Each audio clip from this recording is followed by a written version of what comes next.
Hi there, my name is Carly and I will be presenting on social support systems for aging adults for my FCS 584 Adult Development and Aging course.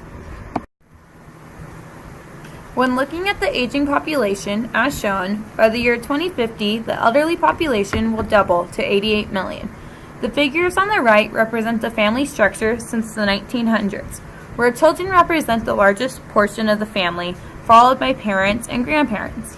However, in the 2000s, there was a shift as great-grandparents and grandparents were living longer, overpopulating their children and grandchildren.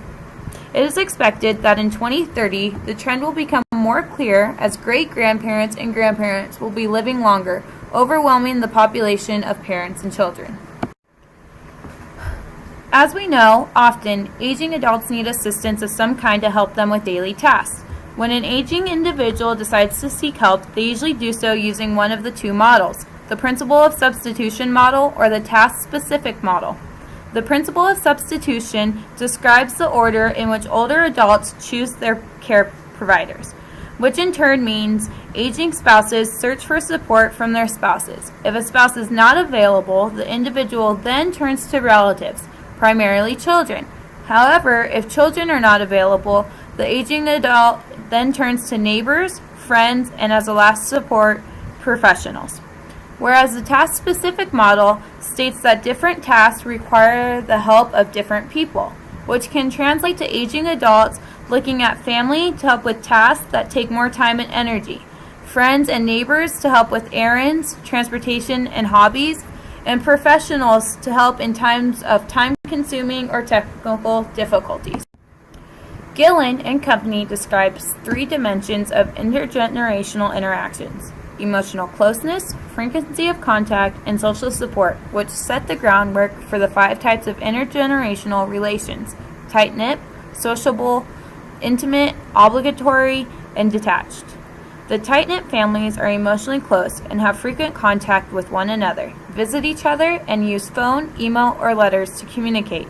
They also take care of each other across generations. Sociable families are also emotionally close with frequent contact. However, they are less likely to provide care for one another. Intimate families are emotionally close, but do not visit each other as often, and they rely on others to care for family. Obligatory families see each other frequently, provide support, but do not feel emotionally close to one another. Lastly, detached families are not emotionally close, do not see each other often, and do not provide care to one another.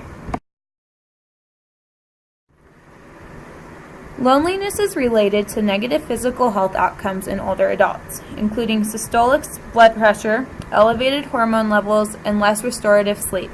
When individuals are around other people, a support system, they are more likely to be healthier or have less negative physical health outcomes. Spiritual and emotional support is positively correlated with attending church regularly, with the support of the congregation.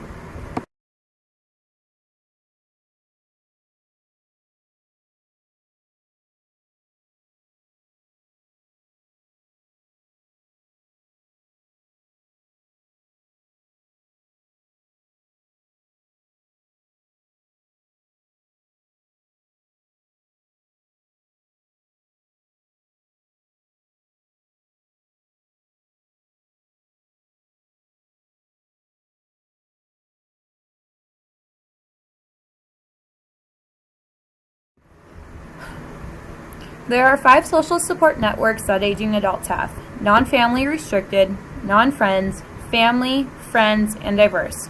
Non-family restricted are defined by limited social ties. Non-friends are characterized by infrequent contact with friends. Family is defined as a network with frequent contact among family members. Friends is characterized by frequent contact with each other, and diverse is not dominated by any particular type of network. Aging individuals are more likely to have non-family restricted networks with infrequent social contact or focus on social outreach and networks with family members. Instrumental support means helping the aging individual with housework, transportation, shopping, and personal care. There is a link between instrumental support and emotional support, which is confiding, comforting, reassuring, and listening to problems of the aging adult. The link is that emotional support accompanies many instances of instrumental support.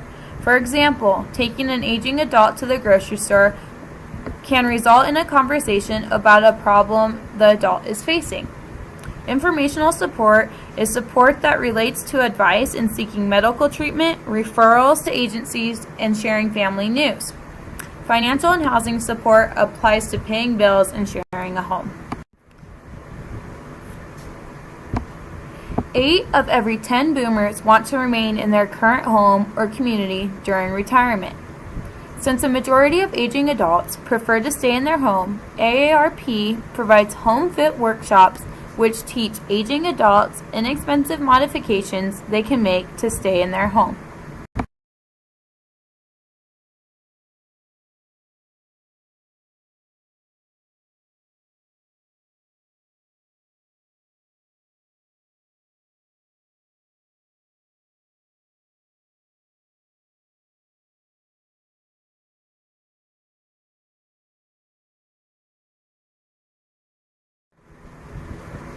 However, alternative housing options may be considered. There are niche communities which allow individuals to live with others who share similar lifestyles, backgrounds, or interests.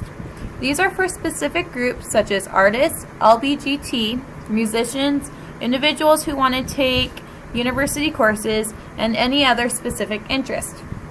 Next is co-housing, which is intended for families with younger children. But aging couples and individuals are also likely to live in co-housing options. The greenhouse options operate more like a cozy house than an institution. With 10 or so residents and a nursing staff that cooks for them, residents have private bedrooms and bathrooms. With public living and dining rooms, individuals are on their own schedule at greenhouses. Lastly, the village model is a concept that allows individuals to live in their own home or apartment and receive discounted, vetted services and social engagement opportunities. Residents at village communities can call a central number for help of any kind and can attend events together and have transportation provided to certain locations. While Medicaid and Medicare will cover greenhouse communities with the same coverage as nursing homes, it is not true for all options. The village model appears to be the cheapest option at about $100 to $1,000 for a yearly membership fee and $500 for a single member.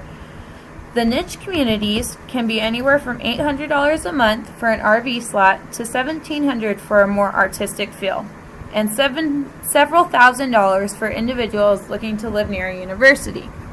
The most expensive option, co-housing, which is about $100,000 to $750,000, may monthly fees between $100 and $300, or a rental option at about $600 to $2,000.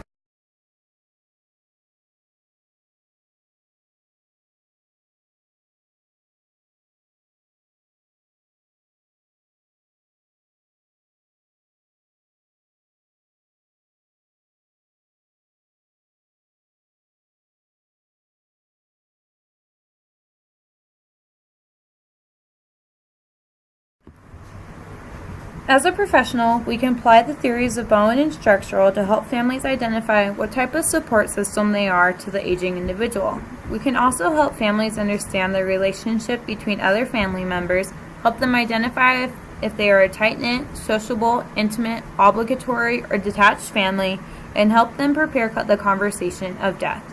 It is also important to know that according to Cagley and Lee, the support from one's children associated with positive mental health outcomes, more so than support from other sources, including spouses and friends.